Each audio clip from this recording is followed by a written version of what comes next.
Hello, and welcome back to our Giants podcast where I'm joined with Rob and Dylan. You guys want to say what's up? How What's we up, doing? guys?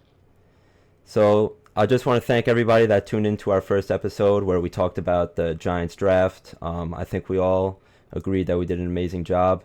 But today we're going to go over our schedule for the 2025 season. Before we do that, I kind of just want to do a quick breakdown of what the Giants' schedule looks like because, as we all know, I think the Giants were given the toughest strength of schedule going into 2025. And there's a bit of a reason for that, too. I mean, every year the NFL schedules teams to play each division. Since we're in the NFC, we'll be playing the AFC West every 4 years, and then we also play the NFC North every 3 years. So that's kind of the main reason for why our schedule is so tough this year. There were only 3 games out of 17 that are actually based on how the Giants fared last season, which we know finished 3-14, the third worst record in the league. But yeah, so to start off, we could talk about the Commanders game. We play Washington in Washington week 1.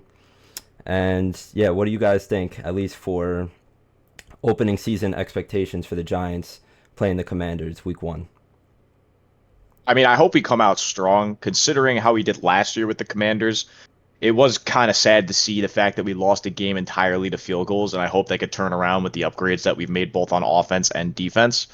I know, Jimmy, you're not too high on the Commanders next season. I know that you keep saying that you don't think that they're going to be as good. Jaden Daniels might have his sophomore slump, but I mean, the Commanders should come out hot, especially because we are playing away. So I'm probably going to have to see this as a loss, personally. Yeah, I'm gonna have to agree with that. I mean, what are we all terrified of week one versus the Commanders in Washington, right? Jaden Daniels. That's the talk of the town here. And when you look at the Commanders, especially what they added during free agency and during the draft, they addressed their already great O line. They brought in Laramie Tunsil from the Texans, and they also drafted Josh Connerly in the first round. So, you take an already great O line and you make it, I mean, 10 times better. Give that to Jaden Daniels, and he's going to pop off, especially a Yeah. freshly healthy Jaden Daniels, an excited Jaden Daniels taking on his sophomore season with all these expectations. So I think that this could really be a devastating loss, but also a sneaky win for one reason, because the Commanders' backfield isn't exactly set in stone. And what I mean by that is that Brian Robinson is injury riddled. And even though he only missed 3 games last season, he has hamstring injuries. He's got knee injuries that persist throughout the season. And though he's listed as active for these games, he a lot of the time they'll just use him on the goal line because they don't want him to get more hurt than he already is with these persisting injuries. So that's their starting back. That's their starting power back. Now I want to take a look at Austin Eckler, who's behind Brian Robinson, one of the better receiving running backs in the league, but he lacks natural running back talent. So there's a little bit of confusion there. And then in my notes, I just have Jeremy McNichols with a question mark next to it because, I mean, what is he possibly going to do if these two in front of him can't produce? So I think this could definitely be a devastating loss. But at the same time, and what I have on my list is a win because if they don't have that backfield established, they can't establish the run week one. That'll be a big weakness that we can expose from them, especially with our newly reworked D line. Another big thing too is Debo. I mean, he Absolutely. didn't have a huge impact his last season with San Francisco, obviously for injury reasons and weight reasons, I guess you could say. But, you know, hopefully he could pick it up again with the Commanders. I mean, I do like Debo Samuel personally. I mean, it does kind of suck that he has to be on a division rival, but with the upgrade of our secondary, I'd hope that we could at least stop him. But he is a very physical receiver, so it's Yeah, very and he hard. does bring some threat to that backfield. He does. Yeah. Yeah, that's all true. I mean, I think you guys brought it home. The Washington Commanders definitely have a dynamic offense, led by Jaden Daniels, of course. I think that, like Rob said, I am a little bit skeptical of the Commanders going into next season. I think a lot of games that they finished last year, I don't want to say it was luck, but a lot of things did go their way. We could look at the Dallas game where they had that long touchdown to Terry McLaurin, or everybody knows about the Bears game where they got the tipped pass and Noah Brown scored the game-winning touchdown. So I do think there are going to be a few games that kind of they're going to show that they weren't as experienced as they were last year. But I still have to say, looking at recent history, we know the Giants don't really fare well in the beginning of the season. So I'm going to start off this season with a loss. So I'm going to say we're going to be going 0-1 into Dallas for week 2, where we play the Cowboys. And this is another interesting matchup. I mean, the Giants, they never really fare well in Dallas at any point of the season, let alone in the beginning of the year. So it's always going to be a tough matchup playing Dak Prescott. They just hired a new head coach. I think his name is Brian Schottenheimer. They let go of Mike McCarthy, which might have been long overdue for a team like them, but they still have a good defense with good defensive pieces. Last year, it kind of, veered off the rails a bit, but they still got Micah Parsons. They still got CeeDee Lamb, all great ball players. So how do you guys think we fare against them in week 2? Say it's a loss as well. History-wise, like you said, we always lose to them. It's just painful to watch. I remember those Sunday night games, first Sunday night of the season, just watching the Giants get destroyed by the Cowboys. It was never fun. Yeah. And I mean, also with the upgrade of their wide receiver core, you have CeeDee Lamb, top 5 wide receiver in the league, no doubt. And then you have George Pickens, who has the flashes of talent, That's but right. given a real quarterback, he might be able to do some things. I mean, I'm not saying that Russell Wilson wasn't great, but I would definitely say Dak Prescott, the regular season hero, would be able to help put him at a ceiling and be able to put him at a higher caliber. So I'd really say a lot of this game comes down to that, because if Andrew Thomas comes back healthy, I mean, you saw what he did to Micah Parsons when we had him, and he did really well. He fared really well against him, but obviously Andrew Thomas's injury history is a real big concern. But I'm sadly going to have to go with a loss. Yeah, I'm going to take a loss too. And you know what? The equivalent of Daniel Jones owns the Commanders is Dak owns the Giants. We never beat Dak. The Giants cannot beat Dak. I really hope that with this reworked secondary, just as our defense as a whole, and obviously the reworked offense, maybe that'll work to our advantage. But I just don't see it happening, especially with all these additions that they've made in the offseason. Now, Jerry Jones, we know him to be a little bit of a cheaper general manager, not any crazy free agency splashes, only giving up, I think it was a third rounder for George Pickens, which I think is a steal. So they got George Pickens, they signed Javonte Williams, Miles Sanders as 2 running backs. I don't think they'll have a crazy impact, but good depth pieces nonetheless.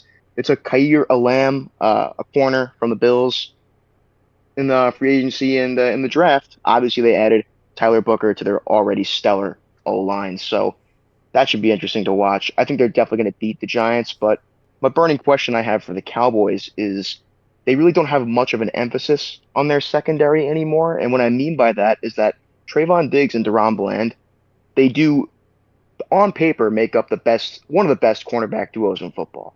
But the Cowboys defense ranked 17th in passing yards allowed in 2024, which I did not know was that low. Trayvon Diggs is a very injury prone player. As we know, he missed 8 games last season.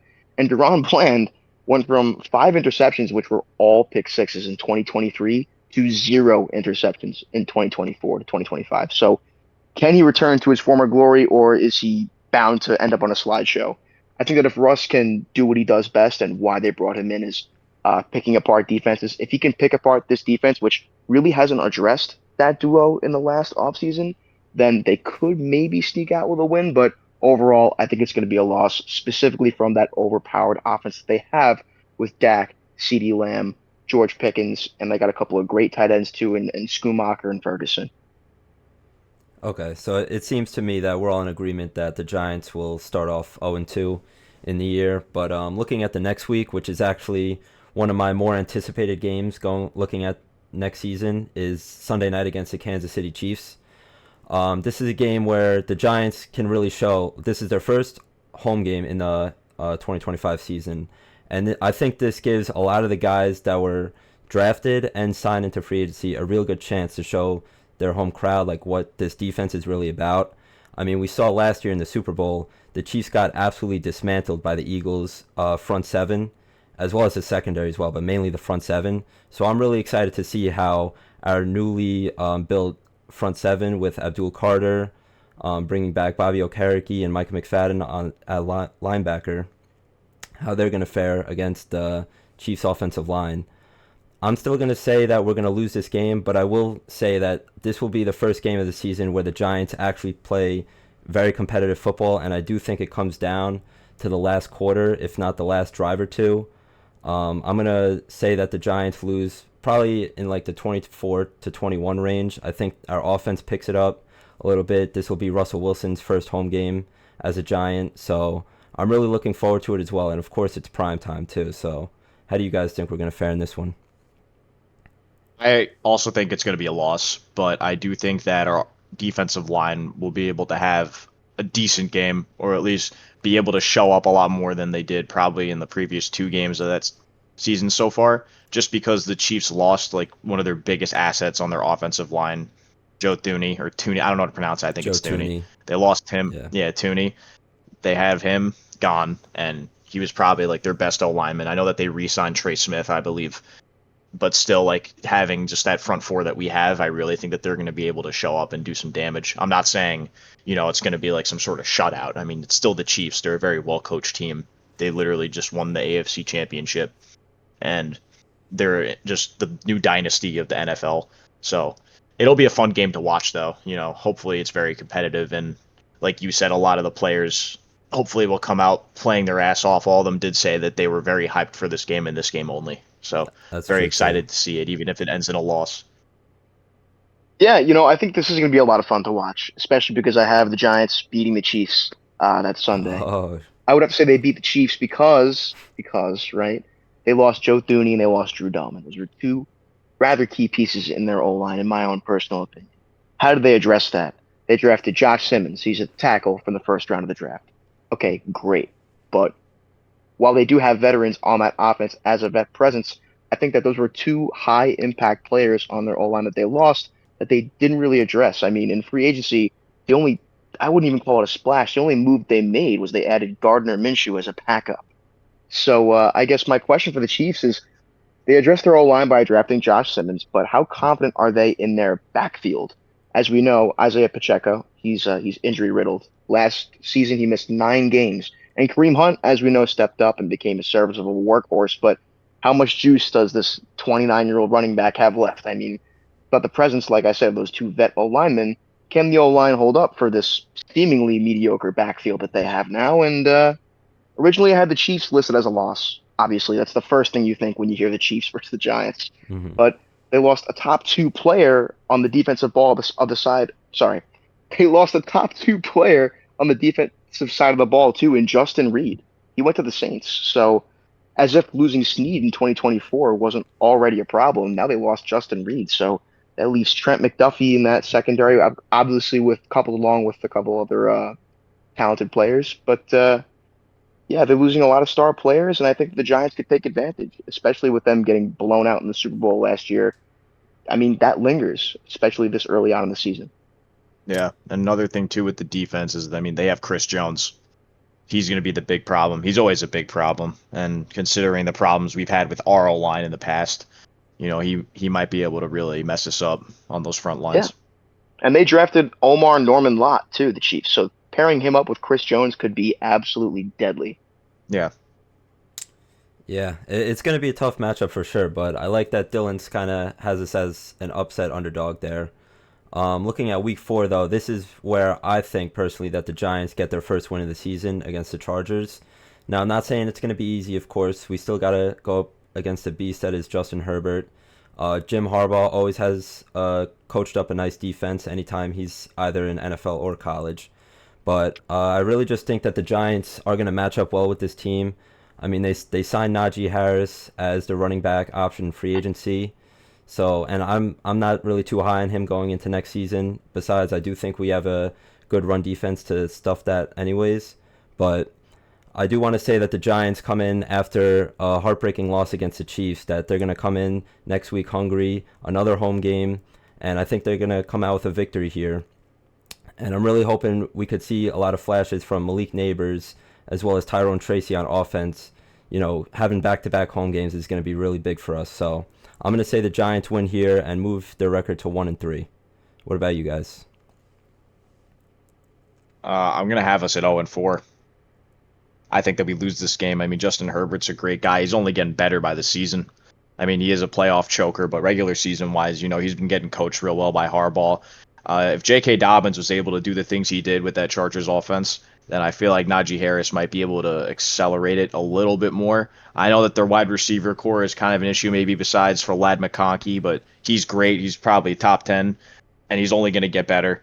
Hopefully, your I don't secondary at know this about point is top starting to 10, wake up.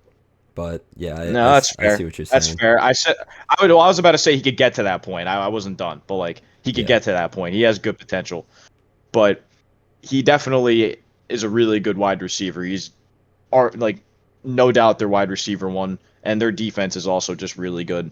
So I just don't see this game going anywhere towards a win for us, personally. Yeah, I agree. I think that this is going to be an obvious loss because the offense also has Chargers offense has so much depth now, especially after they added Mekhi Becton. You add Mekhi Becton, you pair him up with Joe Alt, and you draft a guy like Omarion Hampton as a running back to pair him up with Najee Harris, the vet presence. That could be a zoom and boom type of scenario. And I think that when you put Joe Alt and Mekhi Becton together, I just can't imagine a D line that's going to be able to separate those two. So I think that the Chargers' backfield is going to be unexpectedly efficient. They also added Tyler Conklin to add some depth to the tight end. They got Mike Williams back, and obviously they brought Najee Harris into the running back room. They also got St. Juice from the Commanders, who's been an underrated corner in the league since last season, and they also extended Khalil Mack for one more year. So Khalil Mack is 34 years old. I think that the guy to be playing one more year at 34 as an edge, he must really have a strong belief in this team. He's been around for a long time, so I think this is going to be an explosive Chargers team. So I'm going to take this as an L for the Giants. Okay, so moving on to week 5, the Giants traveled to New Orleans to play the Saints. I'm just going to say right now that I think the Giants win this game, and pretty easily too. I'm pretty sure the Saints are one of the only teams left in the league that don't have a surefire starting quarterback for week 1. Most people are going around saying that Tyler Shaw will be their week 1 starter, which doesn't really strike any fear into my heart. I don't know about you guys, but Me neither. No. I want to say that this game should be one of the very few games that the Giants handle very easily down in New Orleans. Now, obviously, nothing's guaranteed in the NFL, but I'm going to say we win this game fairly easily and move our record to 2-3. How about you guys? Listen, I I hope say we're one wrong and about four. Tyler Shug. Yeah, I agree. One, I hope that we're wrong about Tyler Shug. I think that he's a talented quarterback, but he's injury riddled. He's 26, and I don't understand the hype around him. I think he's talented, but I don't understand all the hype that makes him a second round pick, right? So Hmm. this is an obvious W for me. That's enough said. It's Yeah, Spencer Rattler, Tyler Shug quarterback competition does not, like Jim said, strike fear into me at all. I feel like really no explanation needed. Maybe besides the scare of Alvin Kamara, that this is an easy win. I also think it's going to be really nice for the defense because Paulson Adebo knows that offense fairly well. So, it'll definitely help them out a little bit. So we all have wins there in week 5, but looking at the other side of the spectrum, the Giants play the Eagles Thursday night the following week. A Hell short no. week. Yeah, so I think the Nah, Giants are going to get a taste of both sides of the league in that short span, but looking at this matchup, of course, we know the Giants' recent history against the Eagles has not been great. The Giants always seem to come out flat-footed against this team, and the Eagles overall are just more talented than us. So I'm going to be pretty quick on this one, too. I think the Giants get blown out on Thursday night at home at MetLife Stadium. The Eagles always seem to show up against us. So I'm just going to keep it brief there. Giants move to 2-4. Keep it brief too. We're losing that. Their yeah, defense is just insane. I'm with you guys. It's an L. It's an L. We're playing the Eagles. They have unreal talent, a real chance at starting another dynasty, and I am not excited for the Giants to play them on Thursday night at MetLife Stadium with all the talent on that roster. Still relatively early in the season as well. I mean, enough said about Saquon. I do not want to play Saquon on Thursday night at MetLife, Yeah. so it's an L. I'm 3-3 right now. It really is a recipe for disaster for the Giants, that game. I know obviously Saquon's got a bit of a vendetta against us, even though he is coming off a Super Bowl champion season. So that's just always going to be a game that he's going to have circled on his calendar. But looking at the following week, the Giants travel to Denver to take on the Broncos. This is going to be another tough matchup, in my opinion. We saw the Broncos outperform a lot of their expectations from last year, reaching the playoffs but losing to the Bills. Um, the combo between Sean Payton and Bo Nix really has impressed a lot of people, including myself, and the defense as well. I think they have one of the top defenses going into next year. We could talk about Pat Surtain being a defensive player of the year. Nick Bolton's a great player as well. I just think they have a very well-rounded team out in Denver. So I'm going to say that we lose this game as well, and I don't really see it being close either. So I'm going to say we're going to move to 2-5 here. Realistically, I think we're losing this game, but I would not be surprised if there was an upset. And I say that because of how young the offense is.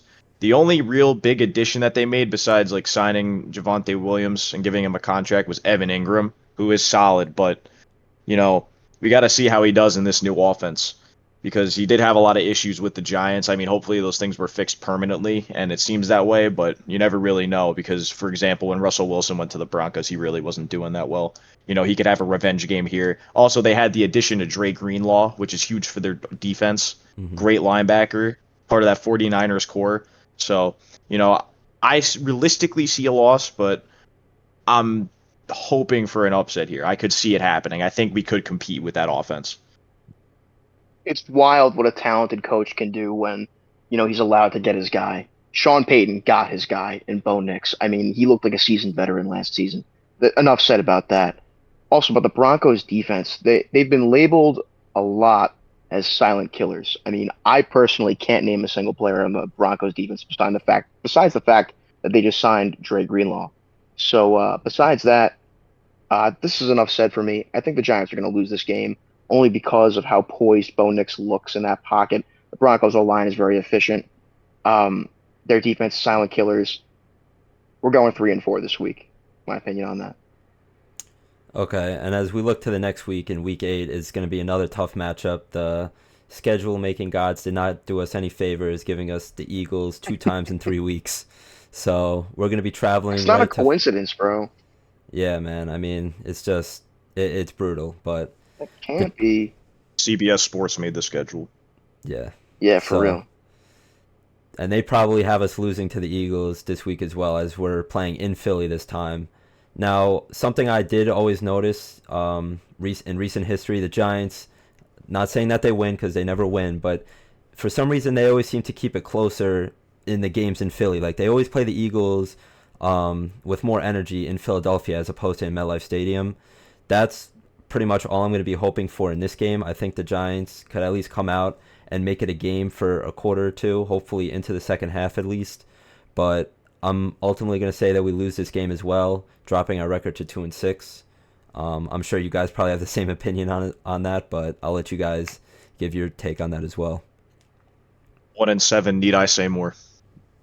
Yep. There's nothing else to say about that. The Giants are losing this game, but I just don't understand. I know that there's a specific way they make the schedules. I don't understand how the Giants, arguably the worst team in the football league last year, play the Eagles twice in a span of 3 weeks. That just doesn't make any sense to me. This is strictly ratings and money, and I hate it, and it makes me so upset. But yeah, the Giants are getting blown out in Philadelphia. They're losing this. They're going 3-5 this week for me. Yeah, it's funny because this portion of schedule making actually is in control by the NFL. Like, we know that who the Giants play, that's obviously up to, how each season goes previously, but this portion of scheduling, like when each team plays each other, that is completely up to the NFL. Typically, I feel like the Giants play the Eagles at least the last week of the season in Week 18. That's at least been the case for majority of the years past, but this year they have us playing the Cowboys Week 18, so they have us playing the Eagles twice in 3 weeks. And then that following week doesn't get it any easier as well, playing the San Francisco 49ers at home. I'm one of the few guys, I think, that is higher on the San Francisco 49ers more than most people are. I think they're going to come back pretty strongly. They rehired Robert Saleh, the former Jets head coach, as their defensive coordinator. And even though they did lose a lot of pieces on defense, I still think they're a very talented team, very talented on offense as well. They should be getting Christian McCaffrey back healthy, which is going to be huge for them. George Kittle's always a consistent player at tight end. And I really do have faith in Brock Purdy this year, despite everybody saying that he got overpaid with his most recent contract. I personally think it was deserved, but only time will tell against this team. So I'm going to say we lose to them as well, dropping our record to 2-7. You pretty much covered everything I was going to say. I think the 49ers are also going to be a great team this year. Last year, they had so many injuries. That was their biggest issue. That was the reason that they were falling short most of the time in most games, is because they were lacking the talent that they always have. And I really think that they're going to show up this year. I also think Brock Purdy personally deserved the contract. And that's only because of what he does with that team and how much he elevated it. Because when you put other quarterbacks in that position, they were not doing it. Look at the way Garoppolo was with that team. You know, he wasn't half as good. Yeah, he took them to a Super Bowl, but he was not half as good of a leader as Brock Purdy was. And he put up great numbers and almost won an MVP. So this team is really just something, and I could see them going all the way next year. Yeah, and I think that towards the end of last season was really when Brock Purdy started to impress me. I know I'm such a high status guy. To impress me is to be such a professional quarterback, but Brock Purdy is really good with his legs. I was not expecting that. I haven't really seen him in that type of mobility before the end of last season when all those injuries were happening on both sides of the ball. But I was really impressed with him. I think that he deserved that contract. I think he's been very consistent for the 49ers. And I think that they have a great offense, even if they don't have their stars in position. As for their defense, they hired obviously Robert Saleh as their defensive coordinator, which I think is going to be overpowered. I think that that was such a great move for that team.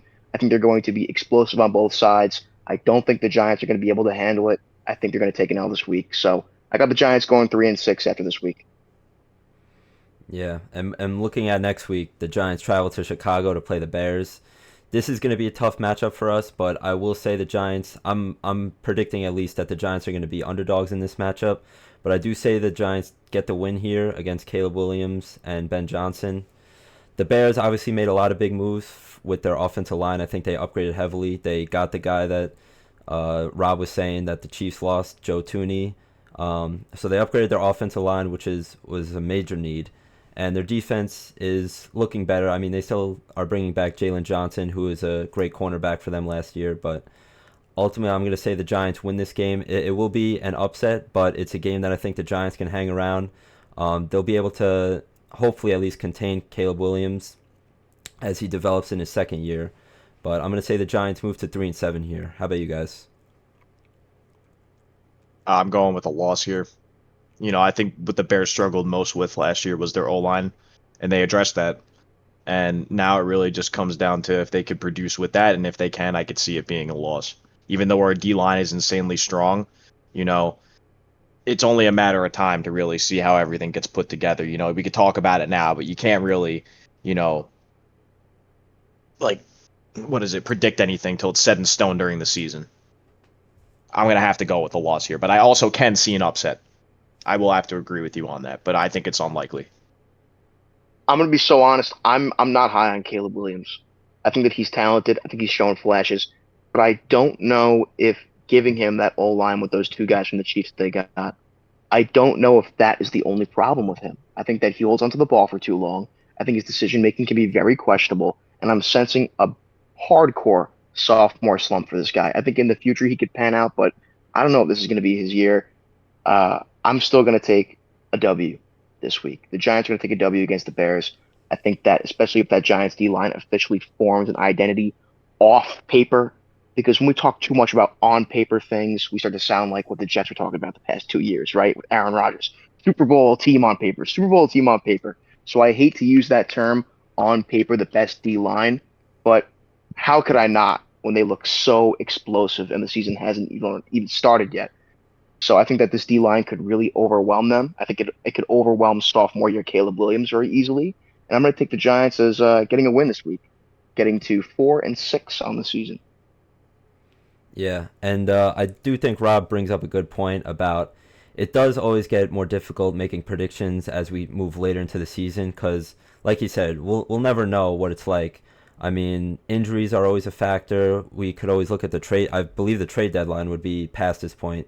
So it's always tough to kind of gauge that at this point of the offseason. But looking at next week, the Giants go back to MetLife and play the Packers This is another good team. They've always kept their head above water in terms of just always maintaining a winning culture around them.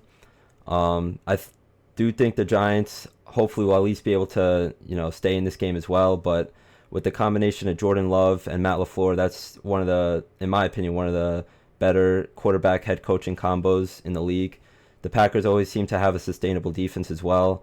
I think the Giants are going to lose this game, dropping their record to 3-8. But like I said, I do think the Giants at least keep it close in this game, and just as long as they stay in these types of games with teams that we know are better than them, like playoff contending teams. That's the main thing that I'm looking for, looking at this season ahead.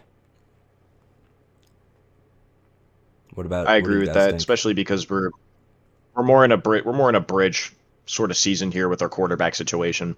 So if we're able to stay in games with a quarterback that's reaching the end of his career, it really says a lot for the future because hopefully Dable got his guy. That's really all we could hope for here, and that he's getting mentored by both Jameis Winston and Russell Wilson as well. So it's really more of just a season to kind of predict what's going to happen going forward and hopefully give us some flashes of talent and high hopes. Get a good look at the rookies that are coming in. But I do see this being a loss as well. The Packers are just a great team, and I also have high expectations for them coming up. So I'm gonna have to go with the Yeah. loss here as well. I think I only have us at 1 win right now, which is kind of pessimistic, but I mean, shit. And that's against the Saints, right? Yeah, well, you know what? Yep, I literally just. But I mean, honestly, I think we're winning more towards the end of our schedule. It's So always there's always an It's a upset in very there. realistic view. Yeah. yeah, I mean, I could see the Bears or like I said, the Broncos being an upset. It's a very, very realistic view to have, Rob. And I think that when we look at the schedule, I don't think that anybody's expecting playoffs or Super Bowl or even sniffing a Super Bowl. But it very much is it's a bridge season, right? It's continuing to lay the foundation for the future, which I hope the foundation is almost done. I would hope that this is our last season of quote unquote rebuilding. But then again, anything could happen. So that being said, against the Packers, I'm going to take it as a loss because I'm just being realistic, right? I mean, this is a realistic loss for the Giants. This is an experienced offense with two experienced professionals like Matt LaFleur and Jordan Love. They have a great relationship, just like Sean Payton and Bo Nix. And hopefully, we see that with Brian Dable and Jackson Dart in the future. But we're talking about the present. We're talking about a bridge season. This is going to be an L against the Packers. The Giants fall to 4-7 for me. And looking at the next week, it doesn't get any easier for them as they travel to Detroit to play on the Lions. This is another matchup where the Giants are going to have a very tough matchup both in the running game and passing game in front of them. We all know that the Lions, in my opinion, have the best running back duo in the league in Jahmyr Gibbs and David Montgomery. Me personally, I'm very high on Jahmyr Gibbs, both obviously in real life but in fantasy as well. I think he's probably going to be my top pick for fantasy this upcoming year. I think he's poised for such an amazing season behind that great Lions offensive line. And it will be a little bit more difficult now that they don't have Ben Johnson calling plays for them, but I still think that he's such an amazing player that it's going to be very tough for him not to get him involved in the game plan. Their defense, we saw in last year's playoff game against the Commanders, was very shaky. I think they let up 45 points against a rookie quarterback, which is never a good sign. But, they made some moves in the draft. I believe they drafted a defensive player in the first round from Ohio State. I forget his name, but they did make some moves to at least improve on that end of the ball. So I'm going to say here the Giants, flat out, they get killed by the Lions here and drop to 3-9 on the season. We're getting killed. Need I say more again? It's the Lions. You really Yeah, don't. exactly. We're getting killed. Exactly. It's the Detroit. It is going to be the 2025 Detroit Lions. This is an experienced team with an experienced coach and just professionalism all around both sides of the ball, expertise on both sides of the ball, top 10 in both sides of the ball. So I am 100% taking a loss for this week. Giants are going to fall for 4-8 this week. Yep. And then the following week, the Giants travel to New England to play the Patriots Monday night. This is a very interesting matchup to me. I'm going to say we lose this game, but I want to say it's probably, hopefully, one that we stay competitive in as well. I think Drake May is going to have a considerable jump from his rookie year to his sophomore year. The Patriots did a lot in the offseason to build around him. I know they improved their offensive line a lot. They hired Mike Vrabel as their new head coach. That's going to be big for their defense as well. So the Patriots do have a lot to look forward to going into next year, but so do the Giants. I think I saw a stat that said that the Giants and Patriots are the only two teams that picked top 6 in the draft in both last year's and this year's draft. So these are two teams that really got to start to get the ball moving in terms of their rebuilds, and they got to start winning games. So it should be a fun matchup, especially since it's prime time against the Patriots Monday night. But I'm gonna say we lose here. I think that drops our record to 3-10, I believe, is what we're at right now. So not good going into the bye week, but that's what I have. I agree with what you said about Mike Vrabel. I see this as a win, though. I personally see this as a win. I think our D-line is going to do pretty good. I mean, I know that they just got an addition of Campbell, and I can't wait to see his matchup, hopefully against Abdul Carter. I think that's going to be amazing to see. Two of the biggest guys in the draft going at it. It's just going to be a really exciting matchup. They had the addition of Stephon Diggs. As long as he stays off that pink yayo, Yeah. hopefully he stays in the game a little bit and he's able to do what he's got to do. Yeah. But I don't know. Their wide receiver core is a little inconsistent, in my opinion, and Stephon Diggs is getting old. So I can see this being a win for the Giants, especially after coming off a huge loss to the Lions. They're going to be real hungry, and they're probably going to want something. Yep, I agree with you, Rob. I think it's going to be a win. Stephon Diggs on a boat does not scare me, and Drake May's sophomore season is not going to scare me either. I think it's also notable the Patriots got Milton Williams as a defensive lineman off the Eagles, who I think is going to make an impact for them. But I don't know. I think that as a first-year coach, that this is going to be not a lackluster season for Mike Vrabel, but it's going to be a learning curve as a first-year head coach for the Patriots again. And I think the Giants are going to take this one. I think they're going to take a W here. They'll go to 5-8. Okay, so looking past the bye week, the Giants come back and play the Commanders in Week 15, and this is a matchup where I think the Giants win. Now, I predicted earlier in our Week 1 matchup that we lose to the Commanders, but I think we're going to keep that game close, and I think this time around is where we're going to show that not that we're the better team, but that we're the more competitive team. The Giants always seem to be at least in competitive games with the Commanders, no matter how bad we are, no matter how good they are. We're always at least competing with them, and if we're not competing, we're destroying them. So that's my opinion on it, but I think that the Giants come off of the bye week, well rested. They'll only have 3 wins up to this point, so this will be a shock to a lot of people, but I'm going to say the Giants beat the Commanders in Week 15, moving their record to 4-10. I agree. I think considering how close we made the games last season with the Commanders, we could have this one coming out as a win. I mean, knowing the Giants, we probably lost in the bye week, so we're going to come out hungry again, and we're probably going to want another win. And I could see us beating the Commanders. It's definitely going to be a close game. There's definitely not going to be a blowout, but we're definitely going to win this one, especially because it's at home. That's the big advantage here. I could see them beating the Commanders if the Commanders rest their starters because they're about to make the playoffs. But if they keep their starters in at this point in the season, I think that the Giants are going to effectively lose to the Commanders. I think at this point, especially with all the additions they made in free agency and in the draft, that they will have this brand new Washington identity that they continued from their previous year. And I think at this point, they'll be fired up, either poised to make the playoffs or they will obviously sit their starters. But I think at this point, if the starters do play, the Giants are going to lose because the Commanders have quite the culture that they have been developing over the past 2 years. I'm going to say more likely than not they will have their starters playing. I mean, this is the 4th to last game of the season. Usually teams really don't start resting their stars. Like, the earliest I've seen is really the 2nd to last game, and that's like for teams that are they've been so dominant throughout the year that they literally don't, their like position won't even move like from the 1 seed. So more likely than not the Commanders will have their starters playing this game. But I just want to like reiterate the fact that the Giants, this would be the 2nd year in a row where the Giants don't win a single divisional game. That's also a big factor going into my win here as well. Is the Giants went 0-6 last year in their division, and I don't even know the last time they did that before last year. So for them to do that 2 years in a row, I mean, unless of course you have them winning against the Cowboys Week 18, that could be a possibility as well. But I just think that the Giants, that they're too talented of a team to go 0-12 in their division in the last 2 years. So I'm going to say they at least win 1 divisional game this year, and it's going to be against the Commanders in Week 15. But moving on to Week 16, the Giants they play the Vikings at home. And that'll be another interesting matchup as well. The Vikings are another team that I'm very high on going into this year. A lot of people are not so high on J.J. McCarthy coming off a ACL injury. I think he's a serviceable enough quarterback for this team, especially with the talent they have around him. I think it's one of the most talented rosters in the NFL. Looking at last year, they won 14 games with Sam Darnold, who he played great, of course, but I don't want to discredit their coaching by Kevin O'Connell. I think he did an amazing job. I think their defense is very talented with Dallas Turner. I think he won Rookie of the Year last year.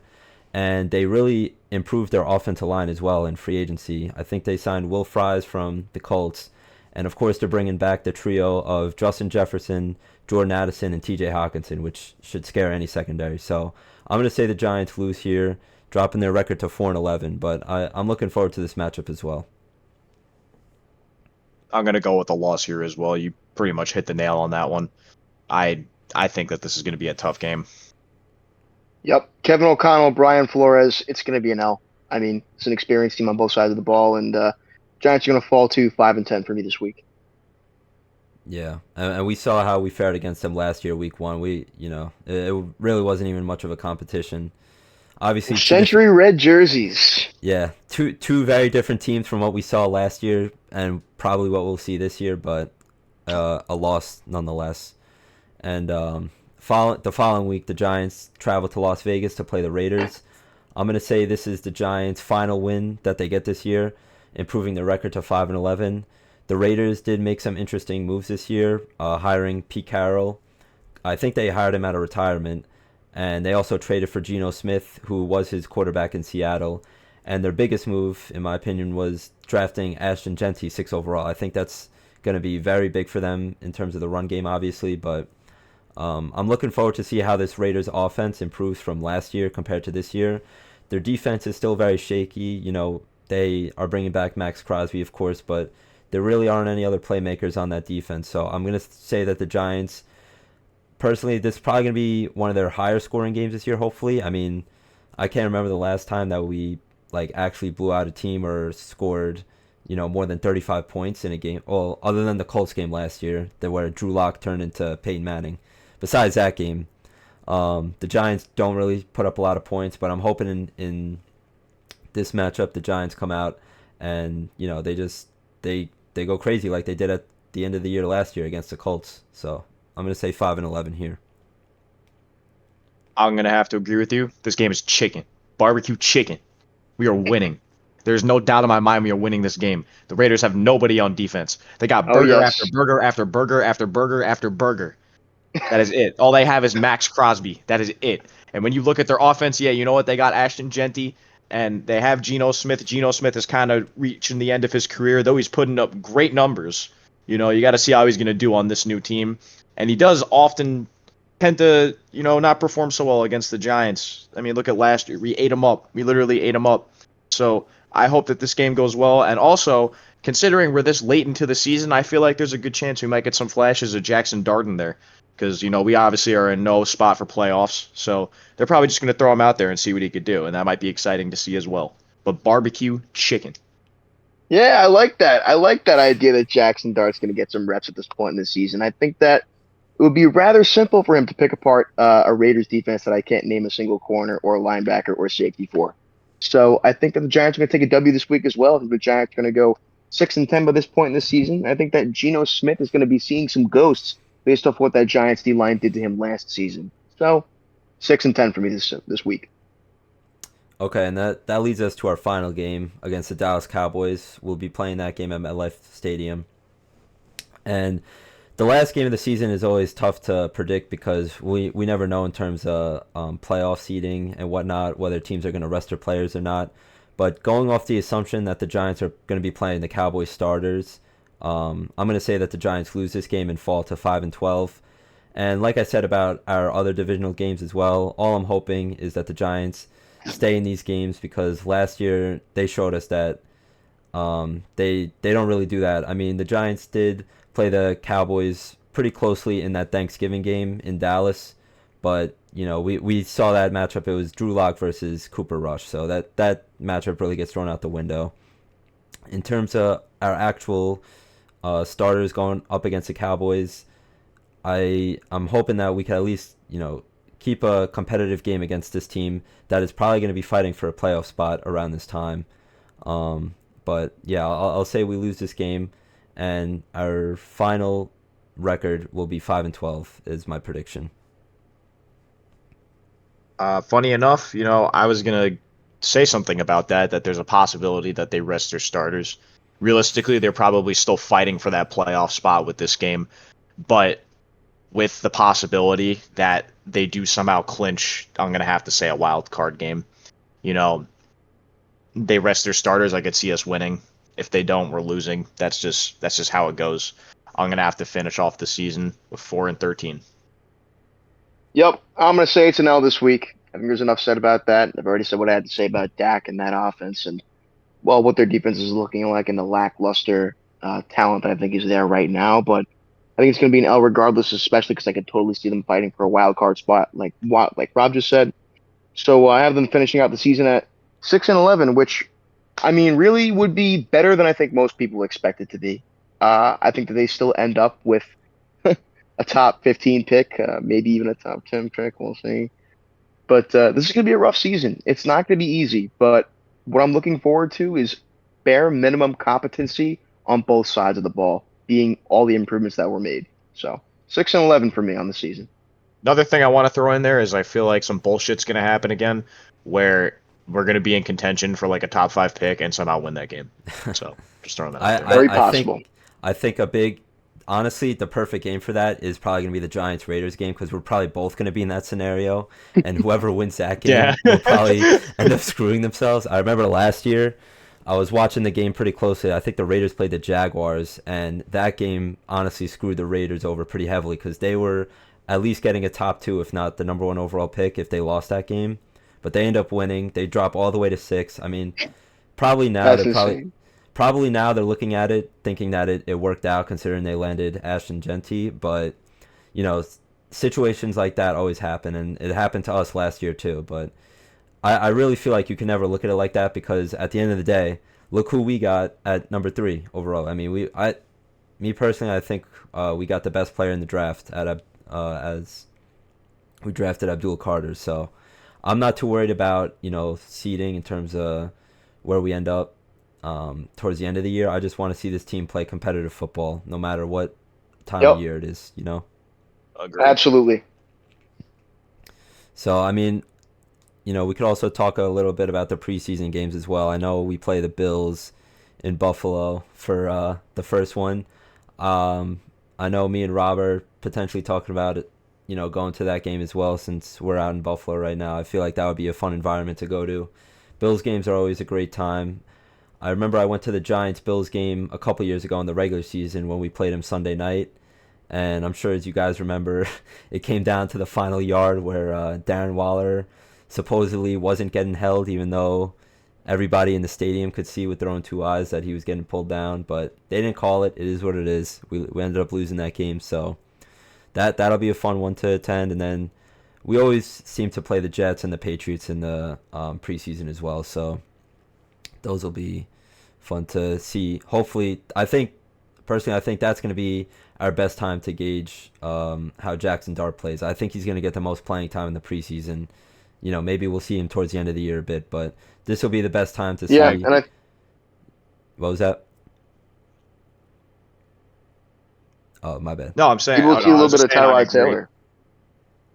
Yeah, with the Jets. So you're saying we're probably gonna see Jackson Dart versus Tyrod Taylor matchup? I could see that. 2 Giants quarterbacks duking it out. Yeah. Yeah. Love to see it.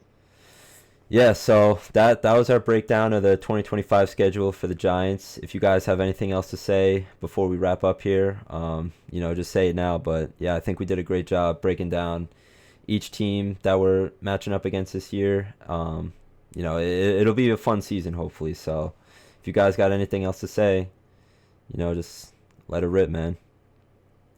I just want to have fun. Yeah. That's it. I want to see touchdowns. No high hopes. I mean, Nope. obviously high hopes, but you know what I mean. No crazy expectations. Have fun, Absolutely. and also, if you ever want to have a good laugh, follow 50 Cent on Instagram. That's all I'm gonna say.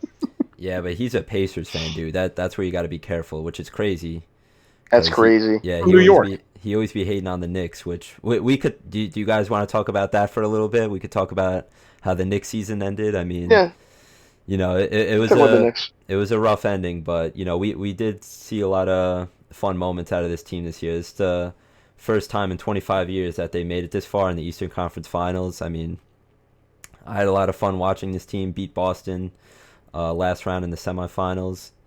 But of course, we couldn't get past the Pacers. They've been like our kryptonite. They're literally, if I had to compare it to an NFL comparison, it's literally like the Giants playing the Eagles. I mean, they always just seem to have the upper hand against us. They're, in my opinion, our biggest rivals in terms of, you know, playing in the playoffs, like more recently, but also back in the 90s and 2000s, we had matchups against them as well. So it's just always tough seeing the team that you consider your biggest rival always get the upper hand on you. But you guys got any thoughts about that series or no? Yeah, and in multiple sports too, right?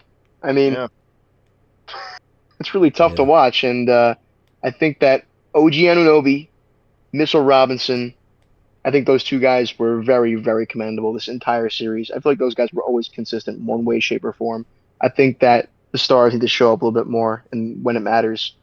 Referencing Kat and Jalen Brunson, I think that both are very exceptionally talented. Wouldn't be here without either of them, but I mean, in the last game, in Game 6, Jalen Brunson could not stop turning the ball over, and that was not the only game that he did that. So definitely need some things to polish for next season, but I still think there's a bright future for the Knicks. I don't think that this is the last that we hear of this team, and I can't see any crazy new additions after this season, especially given that 5 first-round picks are given from Mikal Bridges. But I hope that this team can gel together a little bit more. I hope that our bench players can score a little bit more, and hopefully that will give us a better outlook into next season.